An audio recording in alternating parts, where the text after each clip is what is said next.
Olá, quinto ano. Continuando hoje, no dia 8, teremos também a disciplina Geografia.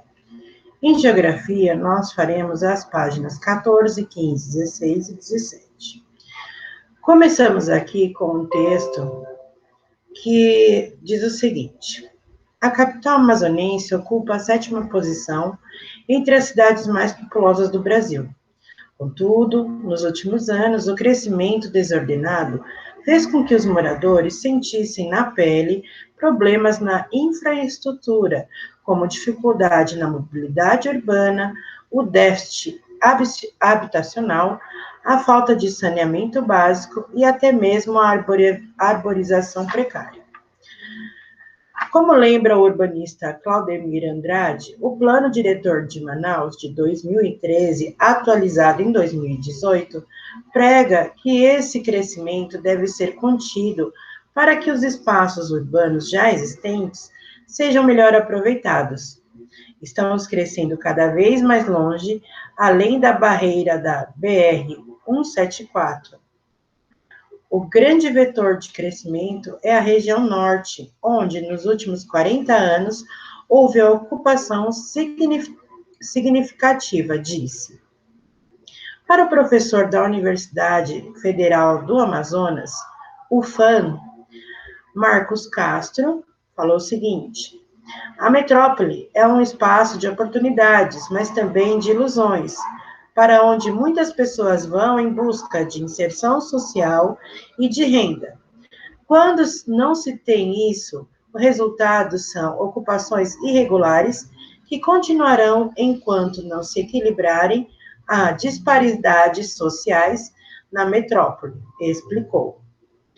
Então, começamos com esse texto. Depois, com base neste texto, é possível concluir que Manaus é a capital do Amazonas? Ok, né, pessoal? À medida que a cidade cresce, torna-se necessária a ampliação da infraestrutura. Que vem a ser essa infraestrutura? Mais saúde, educação, saneamento básico, vias de circulação e etc. Ou seja, a cidade cresce e tem que ter os serviços para a população. O texto apresenta um problema urbano decorrente do processo de conurbação. Esta frase não tem cabimento algum ao texto. Os problemas urbanos da capital amazonense são decorrentes do processo de crescimento urbano ou do crescimento da mancha urbana. Ok, pessoal, exatamente está tratando sobre isso. E as ocupações irregulares citadas no texto se referem a moradias construídas em bairros próximos do centro urbano de Manaus. Não é disso que se trata o texto. Continuando, aqui vai completar as frases, substituindo a estrela pela palavra correta.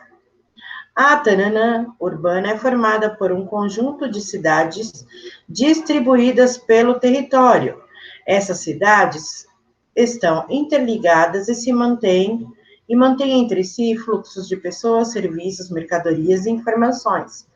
Pessoal, a rede urbana ela é formada por um conjunto de cidades distribuídas pelo território. A hierarquia, que é essa palavra aqui, urbana, é formado como as cidades estão organizadas, é a forma como as cidades estão organizadas na rede urbana, de acordo com o grau de importância e influência social, política e econômica que exercem sobre as outras cidades. Por isso que se chama hierarquia, tá? A maior cidade na hierarquia urbana é chamada de metrópole. A metrópole é que dá os segmentos dos comandos às outras. O termo crescimento urbano está relacionado à expansão da área territorial urbana do município, né? Está ligado, o crescimento urbano está relacionado à expansão da área territorial urbana no município. Depois temos aqui, esse processo geralmente está associado ao crescimento da cidade, que passa a ocupar cada vez mais espaço do município, expandindo-se para a periferia. Este processo, né, que se passa a ocupar cada vez mais espaço do município e expande-se para a periferia, que é longe do centro, é chamado de mancha urbana. E aqui, é a união entre as áreas urbanas de 2 ou mais municípios próximos. Nós já estudamos isso, o termo correto é conurbação. Depois, nós temos que pegar todas essas palavras que estão entre parênteses e encaixá-las numa cruzadinha. Aqui eu coloquei, deixei a letra A, F, e aqui o centro, que é a urbanização, tá? Depois, pessoal, vocês vão representar por meio de desenho uma rede urbana e a hierarquia entre as cidades. Então, quem é o centro aqui é a metrópole, vocês vão desenhar a metrópole com contornos irregulares, porque nenhuma cidade é quadrada ou redonda. Então, vocês vão fazer a metrópole aqui, colocar escrito no centro metrópole, e ao lado delas vocês vão desenhar também cidades interligadas. Bom? Depois, damos a introdução ao capítulo 5, que é Brasil, Ciência e Tecnologia. Neste capítulo, vamos estudar como, ao longo da história, a ciência e as tecnologias têm transformado a sociedade e a natureza. Então, aqui nós podemos observar, né, a época da caverna, aqui, qual eram as tecnologias disponíveis para eles realizar as ferramentas que eles usavam, a tecnologia que era disponível para aquela época. Depois aqui tem leia um trecho do texto Fabricantes de Ferramentas. Um dia, há cerca de 1,5 milhão de anos, um gênio anônimo do mundo do homídeo fez uma coisa inesperada.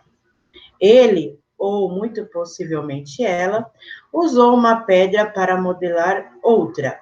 Assim, fabricou um machado simples, em forma de lágrima, que foi a primeira obra de tecnologia avançada do mundo, e superava de tal modo os artefatos existentes que logo outras pessoas seguiram o exemplo do inventor e passaram a fabricar machados. Só a sociedade inteira praticamente não faziam outra coisa. Esses machados são conhecidos como instrumentos acheulianos, porque foram encontrados primeiramente em Saint-Achel, na França. Depois aqui tem umas perguntas para refletirmos, tá? De acordo com o texto, qual foi a primeira obra da tecnologia avançada no mundo, né? E que material foi utilizado para sua fabricação? Aqui falamos sobre a pedra, né? E sobre o machado. Na sua opinião, para os hominídeos, para que eles criaram esse instrumento, se foi com a finalidade do quê?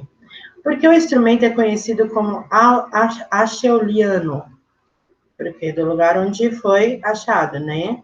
E na sua opinião, os hominídeos utilizaram ciência para elaborar esse instrumento tecnológico?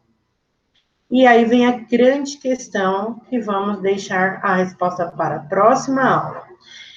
Você sabe qual é a diferença entre ciência e tecnologia? É possível produzir tecnologia sem ciência?